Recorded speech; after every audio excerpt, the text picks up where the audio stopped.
In the spring of 2010, video of a smoking baby went viral and became an international sensation. 2 packs a day this kid goes through. Our person of the year is the Indonesian smoking baby. Have you seen that smoking baby thing? There's a baby that smokes? Yeah. That's not real. Got a kid smoking. When the laughter stopped, the world moved on. But there's much more to this story than just one child's cigarette addiction. Indonesia is a heaven for the tobacco industry and health for us. There's the school sign. Here's a cigarette stand. No one has any problem with this. If you thought the public health battle against tobacco was over, think again. Smoking this century will kill 1 billion people. This is the story of how smoking's decline in the West has fueled Big Tobacco's hunt for new consumers in some of the poorest countries on Earth. They're doing everything in their power to take the same product, the same deceptive marketing practices, and transport them around the world. Why do you smoke Marlboro? I'm cowboy. Probably the 2 most devastating lies in the history of business in the world are smoking doesn't cause disease and we don't market to children. We go undercover to hear how Big Tobacco talks behind closed doors. There's a lot of smokers here. Yeah, this is perfect place. And we take to the streets to meet the small band of activists fighting for change in a country where the overwhelming message is loud and clear. Cigarettes are cool, cigarettes are fun, and cigarettes are sexy. We set out on a journey to find the world's most famous smoker. That's a cute kid. And along the way, we found a global health crisis in the making.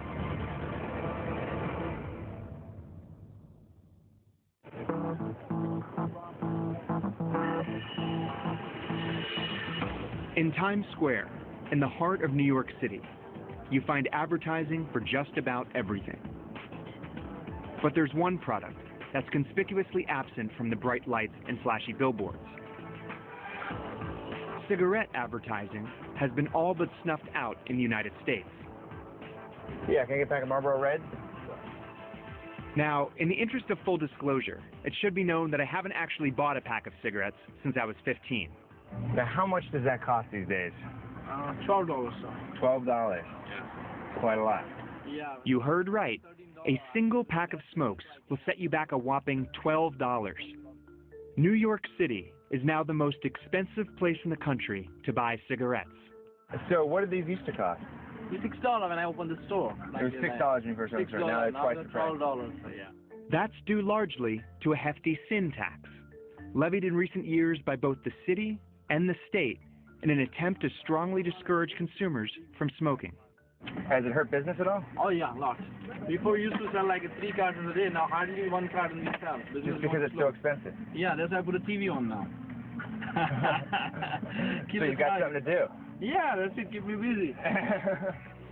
The Big Apple has not been kind to Big Tobacco, and that's a point of pride for Mayor Michael Bloomberg. What the most interesting thing to me is you no longer see a lot of people outside of bars and restaurants smoking. It is few, and when you walk by, they take the cigarette and put it behind them. They're embarrassed about it. A far cry from the way things used to be. From Manhattan towers to towering pines, the Marlboro legend grew. It wasn't so long ago that America was Marlboro country. Come to where the flavor is. Come to Marlboro country. TV commercials like these are evidence of Big Tobacco's glory days. Cigarettes were cheap, costing about the same as a candy bar. You could smoke pretty much anywhere and everywhere. And everybody, it seemed, was encouraging you to just do it. Celebrities were endorsing cigarettes. Doctors were endorsing cigarettes. Even Fred Flintstone was endorsing cigarettes.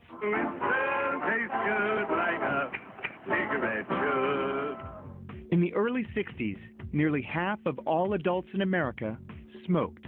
Business was booming. But the cigarette industry had what many believe was the gall to hide one very ugly truth.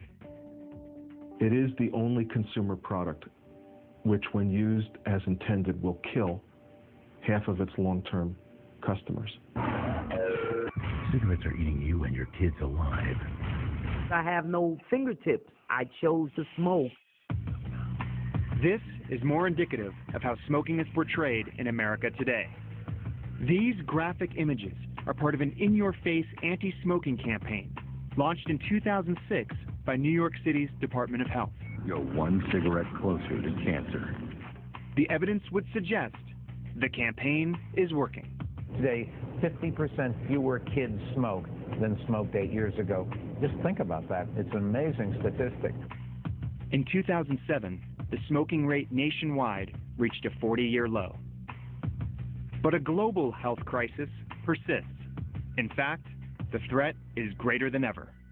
Smoking this century will kill 1 billion people if we don't do something about it.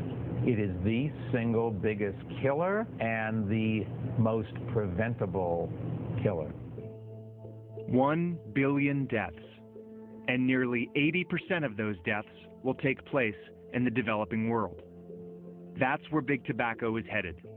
In an effort to make up for lost revenue in the US and Europe, the industry is on the hunt for new consumers in some of the poorest countries on Earth.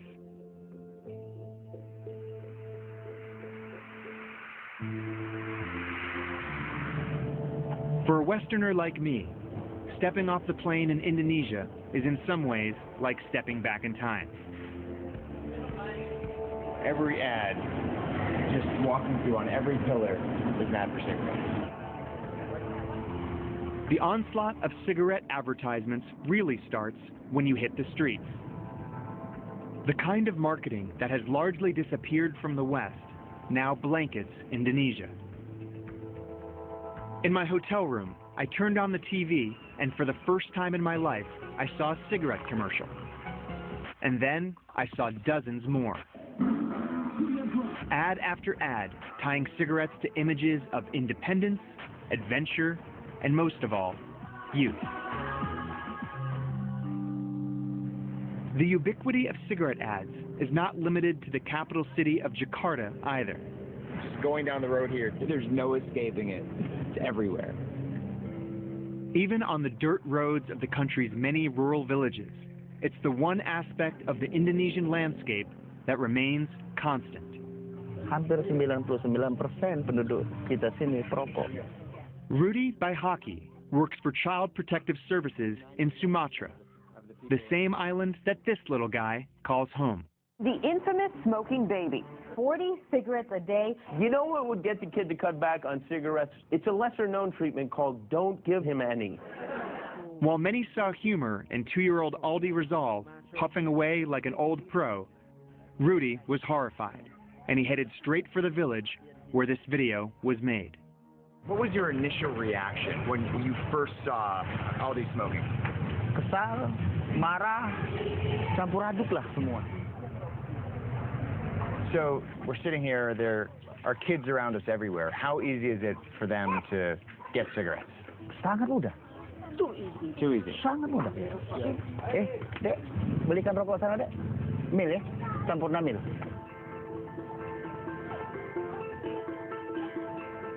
For big tobacco, Indonesia offers fertile and perhaps irresistible new territory. With little or no government regulation of the tobacco industry here, Indonesia is the new Marlboro country. Thank you very much. How old are you? Berapa umur? 7 tahun. 7 years old? 7 tahun. 7 years old. Yeah. Indonesia is the 4th most populous country in the world, home to 240 million people, many of whom love soccer and cigarettes. 70% of men here smoke, and you don't have to look very hard to see why that might be.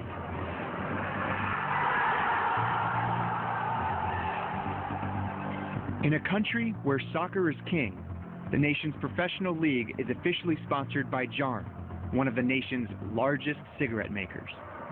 And that's just the beginning.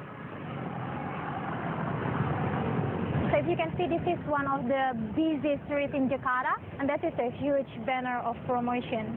So this LCD screen plays nothing but cigarette ads? No. Like 24 hours a day. Yeah, and you see that as a skateboard, how cool you are when you have this. Snowboarding. Snowboarding. There is no snow at all in Indonesia. There's not even snow here. And that is for the concert. Oh. They fund the concert. Flow rider, interesting. Yeah. So there's a flow rider event that they're sponsoring. Yeah. If it is not for young people, so who it is for? Ida Rama grew up in a poor village outside of Jakarta. The first time she ever saw a warning about the dangers of smoking was as a 20-something grad student in Australia. As just one in a small band of tobacco control activists, she faces an almost insurmountable task here in Indonesia.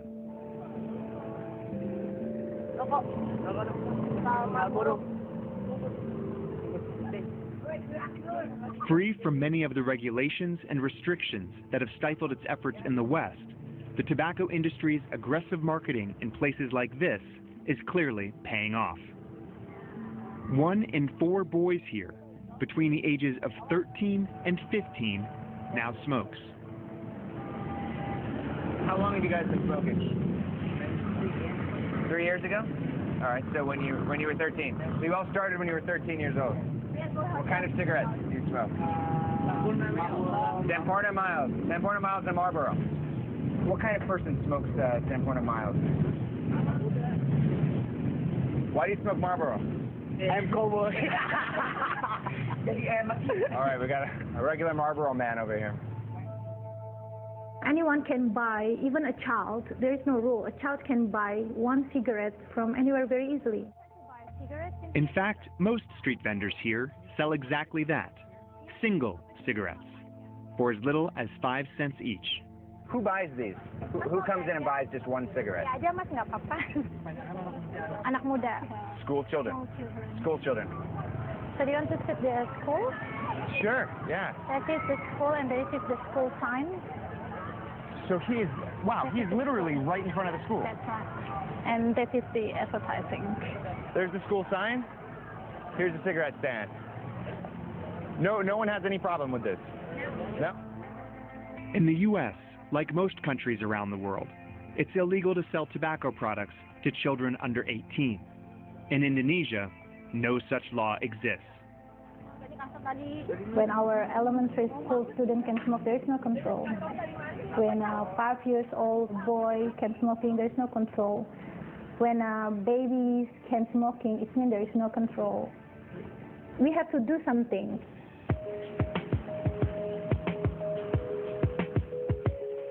It's Wednesday night, and I'm on my way to that Flow Rider concert. Thousands of teens have flocked to a sold-out stadium. Cigarette advertising is everywhere. You want to buy my cigarette? Hey, hey, hey, hey, hey! You're gonna make some noise! On stage, American rapper Flow Rider is tearing it out.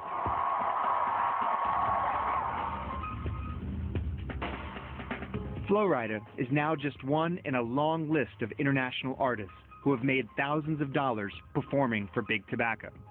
The Black Eyed Peas, Smashing Pumpkins, Muse, Slash, they've all played shows in Indonesia paid for by cigarette dollars. Tidak boleh menampilkan anatomi barang rokok. Sekarang iklan rokok apa? Yang dijual emosi. This man could be called the Don Draper of Indonesia. These days, Mosley, who goes by just one name, teaches advertising at a local university. But for years, he worked for American tobacco giant Philip Morris, running its Marlboro ad campaign here in Indonesia. Big cigarette companies, they always think that government sooner or later will come up with new regulation, okay? So they always anticipate from the beginning by doing enforcement to the young one. Be aware of the brand. Yeah. And be addicted to nicotine. Yeah.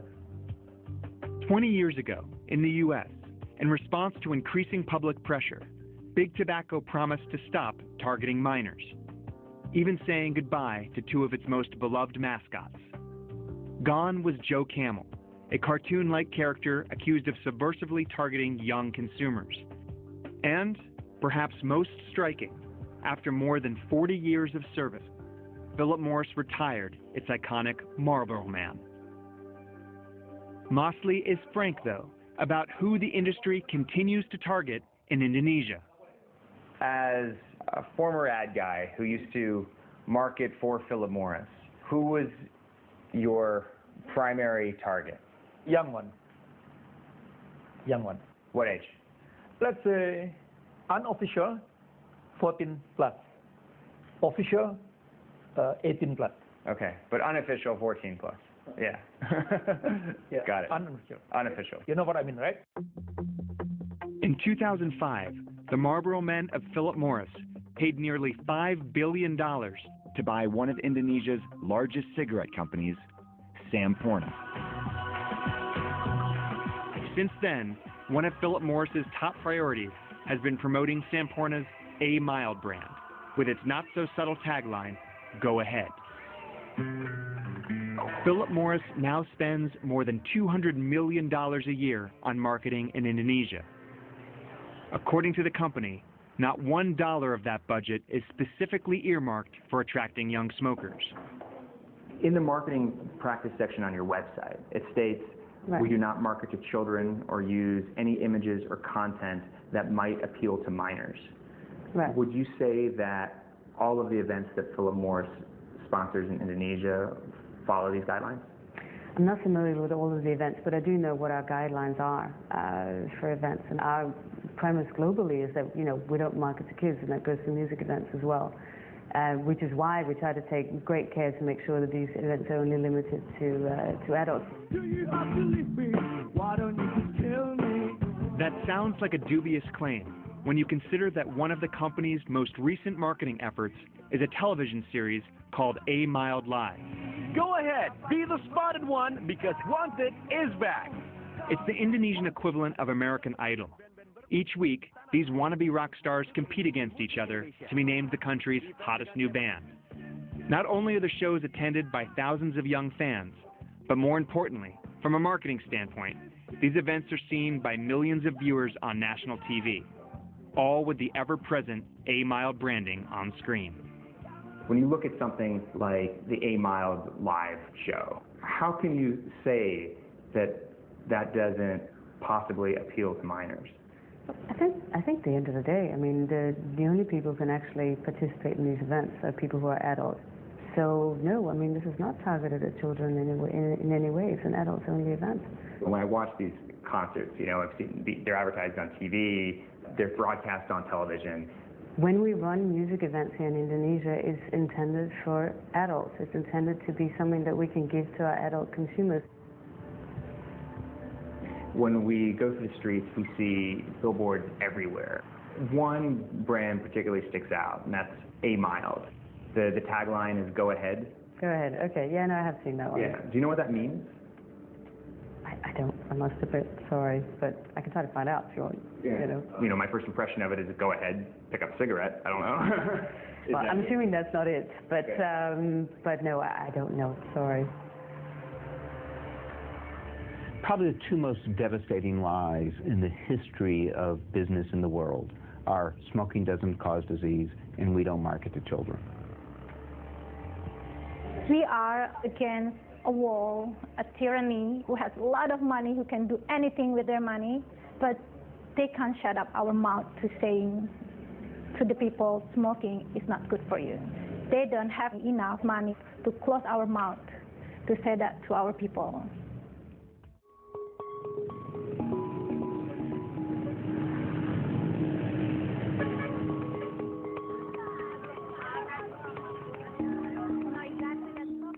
Ida Rama, the tobacco control activist I met in Jakarta, works for Muhammadiyah, an Islamic organization that has set up schools and health clinics throughout Indonesia.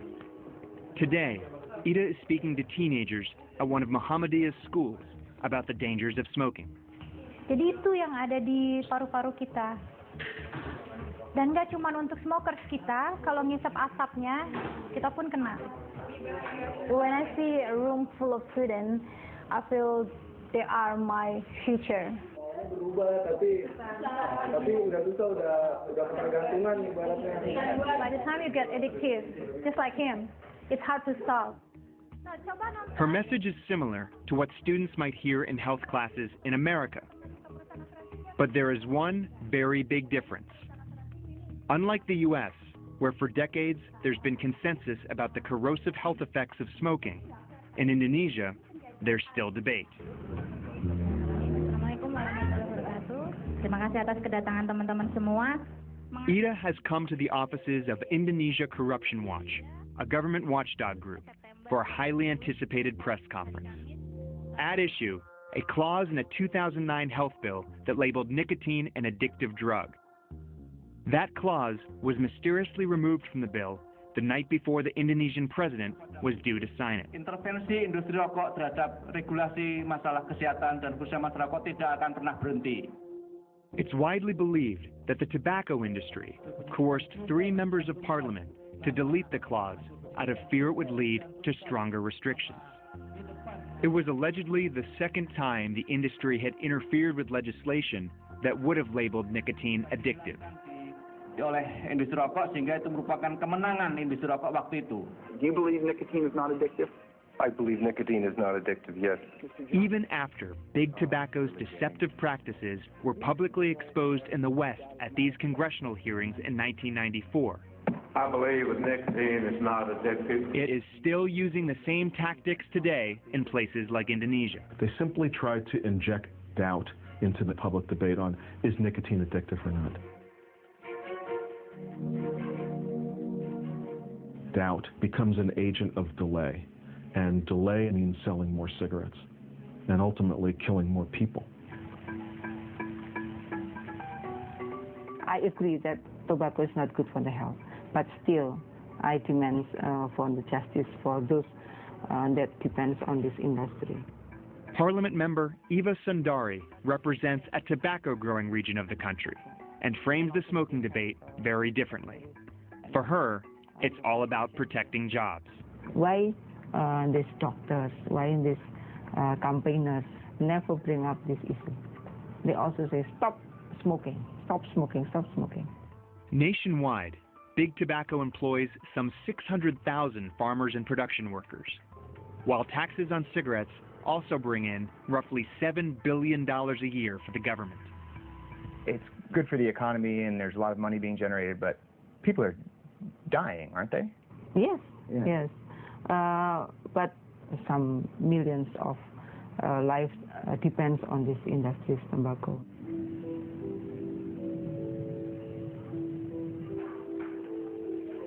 Philip Morris has been masterful in going from country after country, arguing that their economy depends upon tobacco, ignoring the literally billions of dollars of healthcare costs. While the U.S. is seeing modest declines in tobacco-related deaths, Indonesia is seeing a sharp increase. Perlu penanganan sesegera mungkin. Keadaan ini bisa disebut sebagai keadaan emergensi. 400,000 people a year are now dying of tobacco-related diseases in Indonesia, and these deaths are expected to quadruple over the next 20 years. These are his lungs. Wow, so this is the tumor. So how old were you when you had your first cigarette? 8 years old. You started smoking when you were 8. You were 12. You feel angry. You feel angry. Were you surprised to learn that tobacco was bad for your health?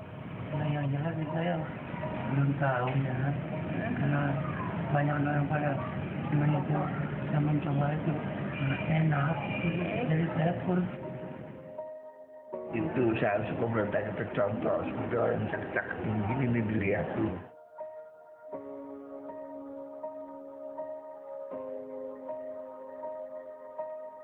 Kalau bisa ditutup aja tuh, bisa kalau bisa iklan rokok itu dihilangin, jalan lain cari. Lihat orang-orang seperti saya begini.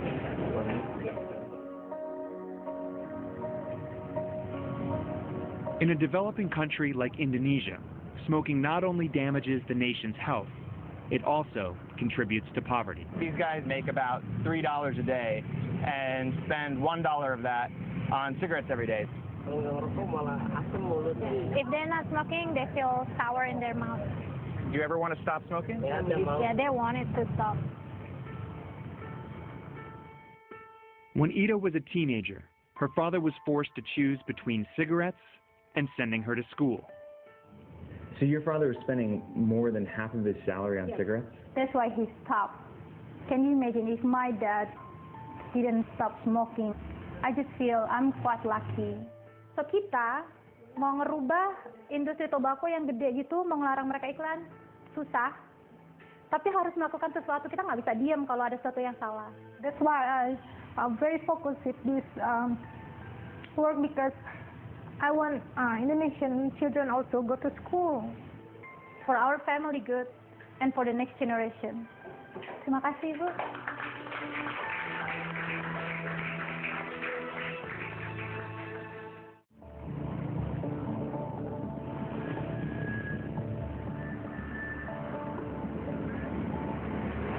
All right, well, it seems appropriate and a little sad that on our road trip to find the smoking baby, we passed a billboard for a cigarette company that says, "The new generation is born."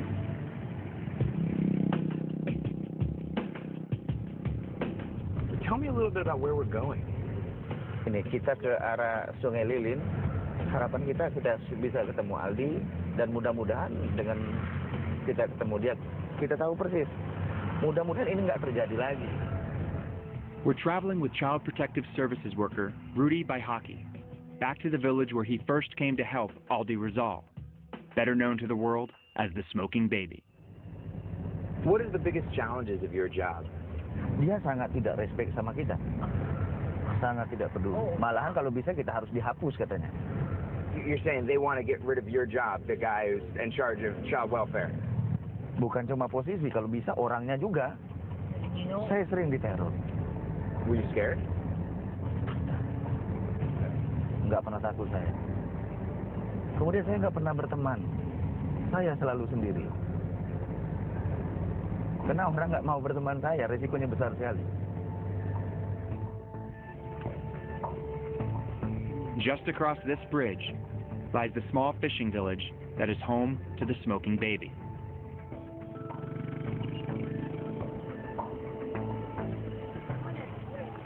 And there it was, the one-room stilt shack where that viral video was made. Ironically, in a place where that same video could not actually be seen. There are no internet connections here.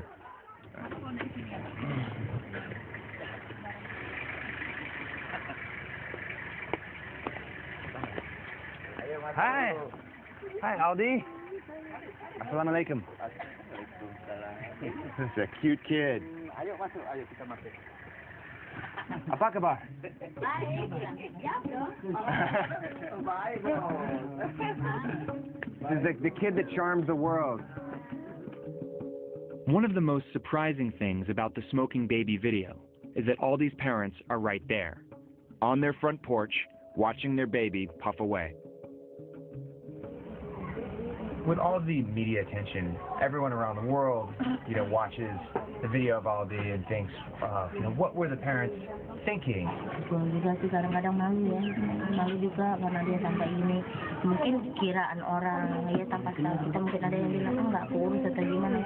You mentioned before that it might have had something to do with your pregnancy.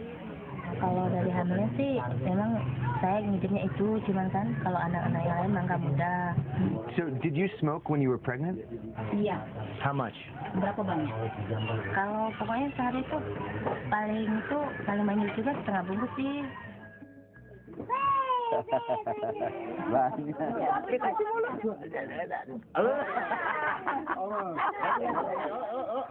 Here we go.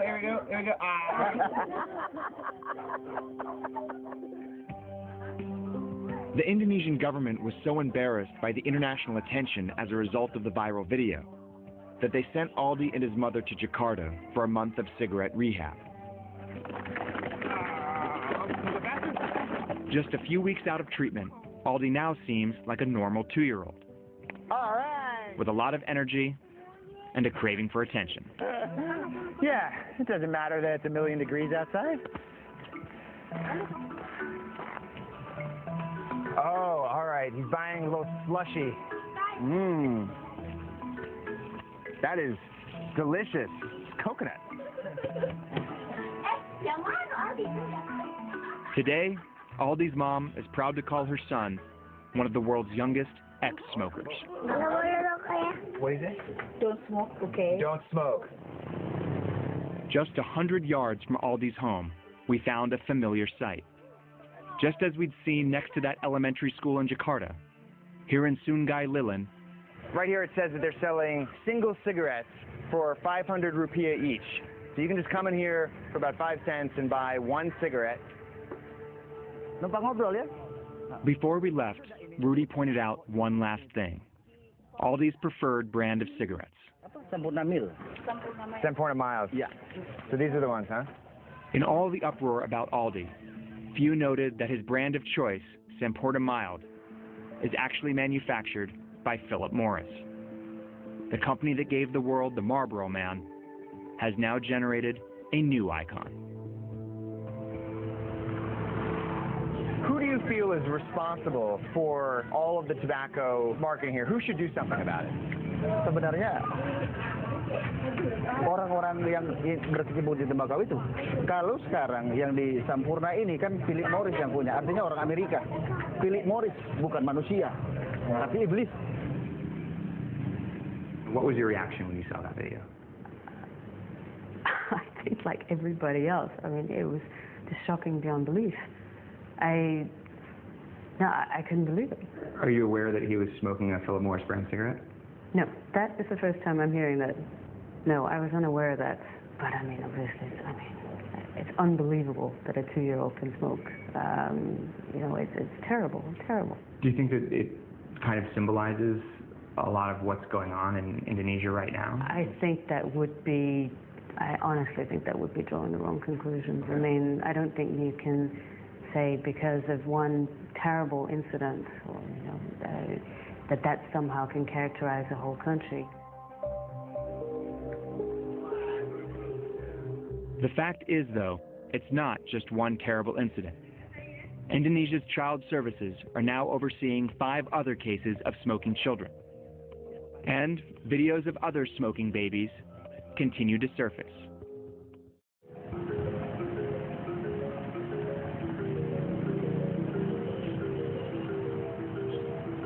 Huge emerging market growth. That's where everybody wants to be. Tobacco stocks. They've been smoking lately. Still smoking. As financial commentators in the media are quick to point out, never have emerging markets like Indonesia been so critical to the future of big tobacco.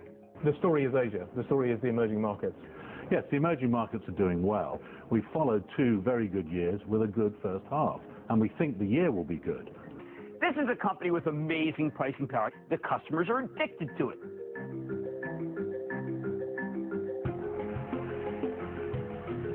Where are you taking me?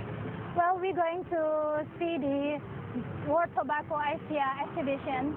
Back in Jakarta, far from the home of 2-year-old Aldi Rizal, tobacco executives from around the world are gathering for the industry's annual trade show.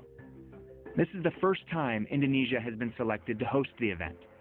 For big tobacco, basking in the glow of record earnings in the region, the trade show is all about pressing palms, wheeling and dealing, and maximizing profits in Asia. For a growing legion of anti-smoking activists, it's a chance to make a stand.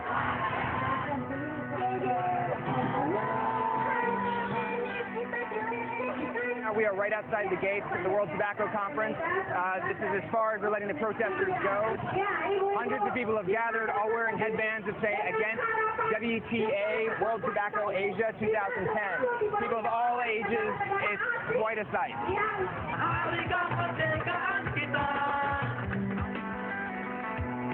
Why are you here? Oh, I'm a mother with 2 kids. So I think it is my duty to spread the message to other moms in Indonesia. This industry is not good for people, especially poor people. Conference organizers were only granting access to tobacco-friendly press. We were stuck in the street, wondering if there was any way to get inside. Then, from out of nowhere, the beauty queens showed up.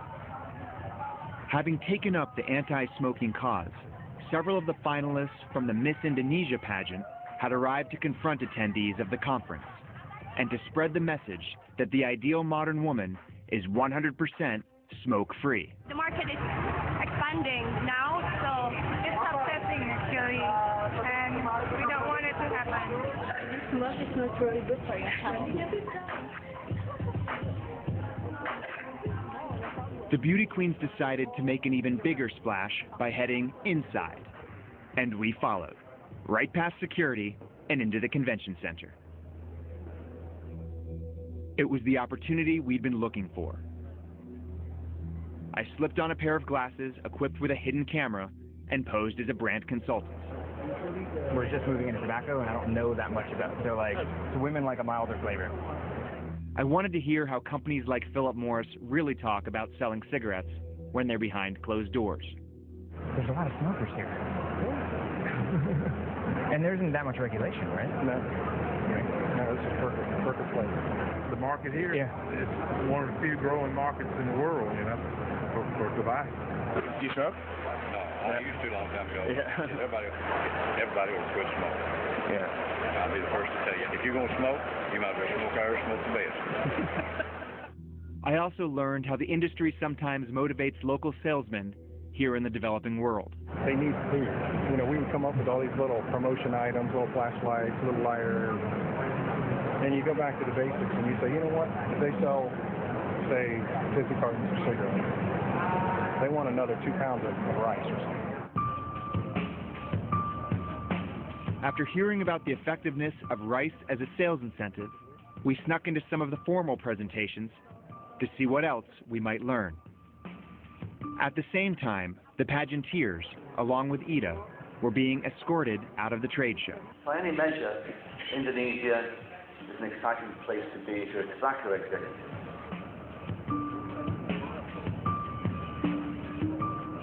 In the emerging regions especially, there is still high population growth. This results in 31 million more smokers in Asia Pacific, around 8 million in the Middle East and African region, and 5 million more smokers in Latin America. You can't come in, so you need to go out. It's a trade event and you don't work in the industry. It is a sort of utopian market for marketers. Your husband works at a tobacco company, yeah? Would you want him to lose his job? My husband's not working in tobacco industry. Exactly, but there's over 8 million people in this country that work in the industry. People who died because of tobacco industry selling cigarettes. It's got nothing to do with the tobacco industry. It's machinery. Of course we do. The female smokers are rising at a much faster rate, and this has a lot of growth potential as a lot of Asian women start to use smoking as enfranchisement. I have a right to protect my people. They just want to sell, they just want to gain more profits. The tobacco industry hailed its conference as an unqualified success. In fact, organizers have already announced that next year's event will again be held in Indonesia.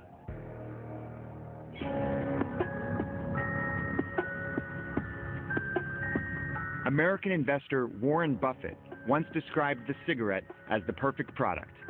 He said you can make it for a penny, sell it for $1, and it's addictive. Of course, in the quarter century since Buffett made that statement, mounting regulations have made that so-called perfect business model a little less so. Seemingly every week, the American media reports on new restrictions. New York City is making its tough anti-smoking laws even tougher. Times Square, now a place where you may not be able to light up. If Mayor Bloomberg has his way, the only place you'll be able to smoke outdoors is in front of a firing squad. Honest to God.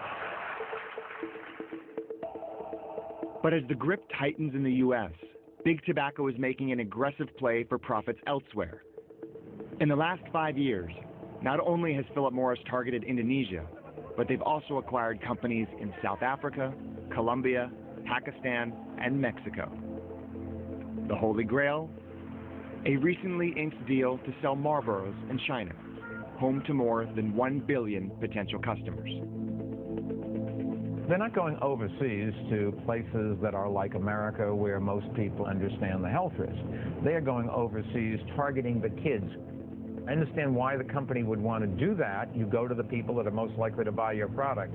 I just question the ethics of knowing that your product is killing, continuing to do it.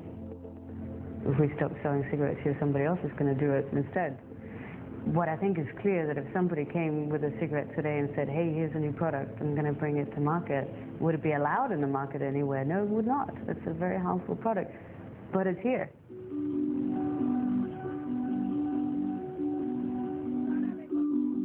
If the long-fought battle in the U.S. is any indication, anti-smoking activists like Ida in places like Indonesia have their work cut out for them. They are living in the environment where smoking is normal. But Ida is certain that big tobacco can hide what she believes are big lies for only so long. In Indonesia, we have a saying, when you hide a smelly fish, you can hide it forever because the smell will come out eventually, and people start searching, where is the smell? So the tobacco industry is a smelly fish. That's what I'm thinking. Their lie is just like a smelly fish. In the spring of 2011, the Indonesian government had yet to declare nicotine an addictive drug, and it remained legal to sell cigarettes to children of any age. For one of those children, perhaps the most famous one, life is pretty much returned to normal. Except when American journalists come to visit. Today, the smoking baby remains smoke-free, and so do his parents. But what will happen as Aldi Rizal and the other children in his village grow up? If current trends continue, we can expect that most of them will one day become smokers. And no one would think twice about seeing a video of a smoking teenager in Indonesia.